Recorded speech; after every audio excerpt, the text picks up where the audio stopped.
Are you suffering from scoliosis? Hi, my name is Annie and welcome to my channel, Annie Pilates Physical Therapist. I'll be discussing the ins and outs of scoliosis and benefits with yoga on how to improve the spinal stability, mobility, and strength. So get your mat ready and join me.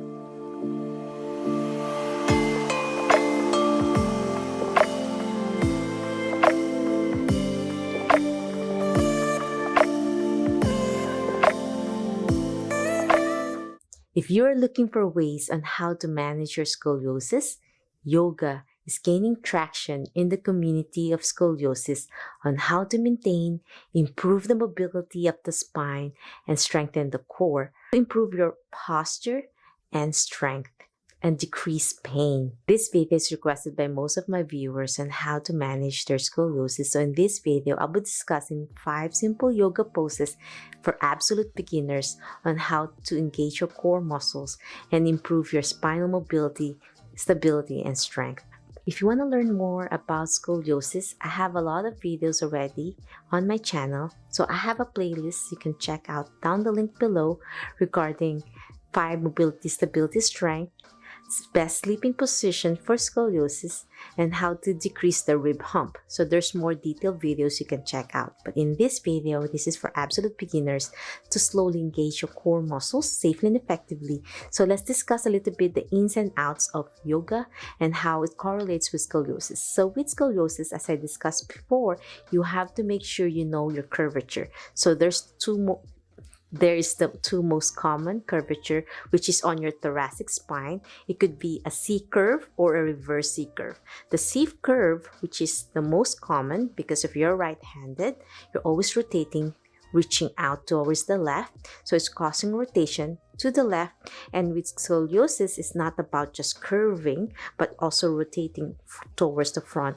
And the spinous process of your lumbar spine and thoracic spine starts rotating. Scoliosis on your left. If you use your left side more, even though you're right-handed, some people are ambidextrous, or if you're left-handed with scoliosis, some people will get level scoliosis or the curvature is going to the left. It looks like a letter C. However, if you're towards the right, so if you have rotation to the right and your curve is on your right, and it's called C curve or dextroscoliosis.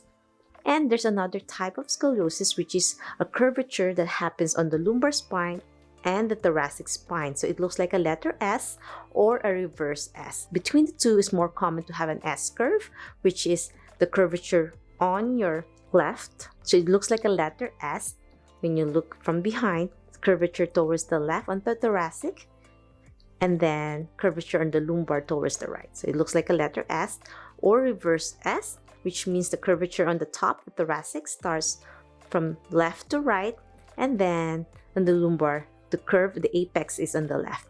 As I said before in one of my videos, if you have more than 45-degree angle and the exercises are causing pain, more than 2/10. So if you want to measure your pain level, there's 1 to 10. 10 is excruciating pain that makes you cry. Tears naturally comes off your eyes. 0 is when there is no pain. So if your pain is more than 2 to 10 doing these exercises, then pause and stop. Don't do the exercises. Make sure you see a doctor or your local physical therapist.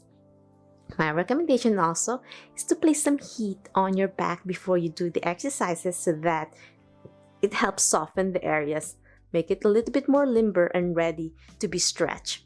So as one of the importance of yoga, the ins and outs and benefits of yoga, you want to strengthen the area that's overstretched. So they become called lengthened, and they call lengthened with weakness. And then you also area where it's curved that becomes tight weakness. So both sides are weak, but it feels different. You want to stretch as well the tight curvature. So you want to go to the opposite side. So if your curvature is towards the right, you want to stretch the left. and strengthen the right side more. Even the curvature area is a little bit stronger usually, but it also gets weak. So you want to balance and feel what's best for your body, and each one has a different strength level. So why yoga is beneficial for scoliosis? Yoga in particularly helps improve the flexibility and core stabilization all at the same time. So you're not just strengthening it, but you're also lengthening the muscles. So with yoga, you strengthen and stretch both sides of the body. You're doing a lengthening on one side and doing an isometric hold for stabilization. So it's a contract, relax movement patterns in a gentle and easy flow. When you're looking at the spine, especially with scoliosis, you're looking at two forms, two concepts. It's actually the form and force closure. By strengthening the force closure, which is the strengthening of the muscles, the connective tissue that holds the spine in alignment, you often will see a decrease in pain and improved function. Performing yoga fosters improved alignment or maintain your neutral spine. Performing yoga helps maintenance of your neutral spine or improve your overall spinal alignment. Actually, there's a study of 25 patients who did a side plank yoga pose and saw a lot of improvement on their Cobb's ankle. So that's one of the exercises that we'll be performing today. What are the potential benefits of yoga for scoliosis? First of all, it stretches the tightened spinal curvature. It strengthens the weakened muscles caused by the positioning. It strengthens the overall core strength. Pain management, improve the flexibility and mobility of your spine. Lastly, it maintains and improves your overall spinal position. Once you know your curvature, you want to focus on strengthening the lengthened area, which is when you have the concave area. That's the tight position, and the convex area will be usually weaker. And Cobb angle, which is the apex of your curvature, that will be usually the weakest and the most painful area. It's also my recommendation, if some of these poses causing more pain, then to skip the pose that creates more pain from 2 to 10, as I discussed earlier about pain level. Lastly, know your postural awareness, making sure you always remind yourself to stretch your back, engage your core, chin up, and really mindfulness. Instead of using your right side more, if you have the dexterous scoliosis on the right, try your best to utilize the other arm for more rotation towards the opposite side. So whenever you're ready, get your yoga mat. Let's begin this gentle beginner yoga flow sequence. Okay, let's begin. Let's start in a cross-legged position, Sukhasana. You can place a pillow on your buttocks for support. For those with difficulty sitting up straight, you might find yourself leaning on one side and having that deep breathing, core engagement, breath work, trying to keep your back straight and looking up gently to feel your neck in the center, looking up as you inhale, exhale. 2 more deep breaths in. Last one, feel your core engagement. Exhale. My recommendation with this video is to, when you get stronger, is to hold the form for at least 90 seconds. The next one will be lying on your stomach.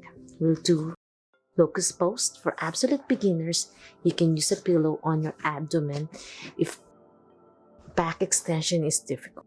So Locust Pose, we're going to slowly extend your legs up, trying to put pressure on your pubis, toes inward, internal rotate your hip, and slowly lift your hands up. If it's too difficult to lift your hands up, you can place your hand across in front of you, lay your forehead. For absolute beginners, slowly lift your feet off the mat with your breathing and hold that. 2 deep breaths for absolute beginners. Inhale, exhale. Last deep breath in, exhale. Now gently, we're gonna lie on your side for the side plank. If your curvature is on your right, then you're gonna lie on your right. Place the pillow near your lumbar spine for support. We'll start on your forearm first. Place your hands on your hip. For beginners, slowly lift it up for side plank. This is for beginners. Inhale and exhale. Then slowly progress with your leg straight, supporting the other leg with your knee bent, and hold that in deep breath in. Exhale. And if this is not as challenging and you want to improve further, lift your arm up overhead and lift your hip higher for a lovely counteract stretch on your right curvature. I'm opening my left, the concave side, and I'm strengthening my right side, doing isometrics there. Isometrics, focusing on my right. Inhale and exhale. Then slowly go down. The next pose will be lying on your back and we'll be doing bridging. So for the bridging, you can place a pillow on your buttocks. Place your hands on the pillow to help you grip the mat with your toes. Slowly lift your buttocks, bridge. Inhale, squeezing your core in and hold that for 2 deep breaths. Squeezing your buttocks, squeezing your abdominal muscles. Strengthen your core. Inhale and exhale. Last deep breath in. Exhale. Slowly lower your buttocks down. Your back is going down 1 vertebrae at a time, bone to bone, touching the mat as you breathe out. Slowly, one more time, slowly lift your buttocks off the mat, squeezing your core in. Hold it for 2 deep breaths. Squeezing your core in and your glutes, and slowly go down 1 vertebrae at a time and blow. And the last exercise is downward dog. For absolute beginners, you can use your forearm, knees bent. Place the pillow on your abdomen if you need to lower yourself later for support. So in your forearm, it will be a little bit easier as you slowly grab the mat with your toes, lift your knees for downward dog. Pedal left and right, keeping your head looking down on the mat. 2 more deep breaths. Last one. And then slowly go down your knees. And as you get stronger, you can progress on your hands. Keeping your hands level to your shoulders. Slowly lift your knees off the mat. Downward dog, and hold that isometric hold for 90 seconds as you get stronger. But for absolute beginners, you can just do 2 deep breaths. Breathing is so important to expand your rib cage and lengthen the tightness away. And slowly go down. If you love this video, please subscribe to my channel, ring the bell so you won't miss anything about Pilates, yoga, physical therapy, health, and wellness. If you want me to do a follow-along video, because this is only demonstration only, to learn more about yoga and scoliosis, then leave a comment down below and I'll try to make the follow-along video as the next video for this one. If you have any questions, suggestions, or concerns, direct message me on my social media or leave a comment down below. I'm hoping you enjoyed this video. I'm hoping you're feeling so much better already. And if it's too difficult, let me know and I'll slowly progress for those absolute beginners. I'll see you in my next video training. Always remember, be safe, be well, and healthy you. Namaste.